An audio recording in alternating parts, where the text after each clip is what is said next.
For sure, but how about in the future if this Textor deal does get over the line? How is this going to work between Everton and Lyon and the other clubs that Textor does have a stake in? Well, we're back to the usual UEFA rules that if they play in the same competition and Textor has a controlling position in two clubs like Lyon and Everton, then there will be an issue depending on which competition they're both playing in.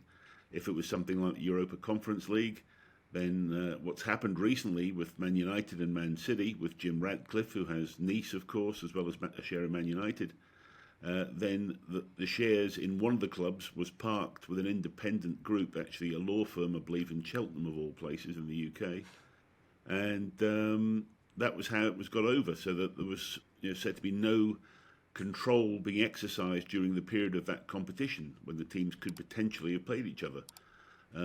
It's a messy situation. I don't think it's the one that they'd all prefer, but multi-club organisations do tend to lead to these sort of potential conflicts unless they're crafted properly. And this is where I'm a big proponent of, is that the owners in an MCO, the multi-club organisations, should be taking that into account and trying to acquire teams or stakes in teams that are in different leagues. In terms of an example would have been if you've got a French team in League Two, there's no chance of them really playing a Premier League team in any of the competitions. So I think those sort of conflicts should be taken into account ahead of time rather than just dealing at the top level. Now, of course, the other interesting situation we talked about before was with Dan Friedkin, who owns Roma. And provided he keeps under 30% with Everton, then that could be a good way to marry the clubs together when there is no major control. So it's something that UEFA are very aware of. MCOs can lead to conflicts and they've got to be watched very carefully. But if they're crafted properly, it could be a real positive. For sure, obviously we've seen City Football Group use it really well. Chelsea starting to use the multi-club organization really well, and many other clubs. Let's talk about some things that are going on the pitch with Everton. 3 losses now in 3 matches. What would relegation mean for Everton with the new stadium being built? Is that the most catastrophic thing times 2 because of this new stadium?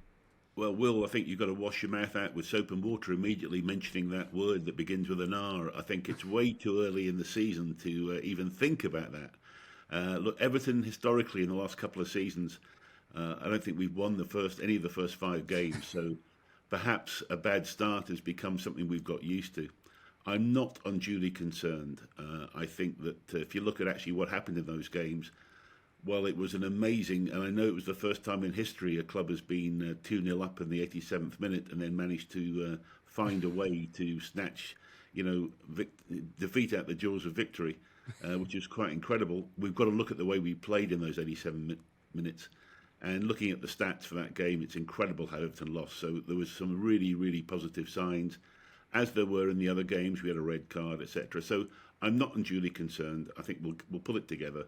And but to answer your question, yes, relegation would of course be a very, very serious issue. If we were to start in the new stadium in the Championship, it would be a big problem. But we're not going anywhere near that today, I'm afraid. So relegation is not a word I'm prepared to use. For sure, and let's talk about something a little more positive around the new stadium. Obviously, there'll be massive increase in revenue, hoping for around £40 million a year just from Premier League football matches. Does this help Everton potentially escape some PSR issues in the future and ability to spend a little bit more, because their stadium currently is notoriously generating some of the least revenue? Yeah, look, I think it'll be even more than 40. I think we're looking at the 50, 60 sort of mark for new revenues coming from the stadium. It does help a lot, obviously, Everton with the PSR issue, along with the sponsorship deals that should be coming as well, naming rights, etc., which can also increase that sort of number. The thing is that even with this new stadium, this only puts Everton back into being sort of in the top 10 of revenue in the Premier League. It was never going to catapult them up to the top level. But what it does do is stop us dropping further back, which with Goodison that was happening. And so it's a huge positive, and that number can only increase, I think, if things go well. But it will definitely help with PSR, and the future looks great once we can just get through this season, stay in the Premier League, and then kick on with the new ownership situation settled. Everton's got a rosy future.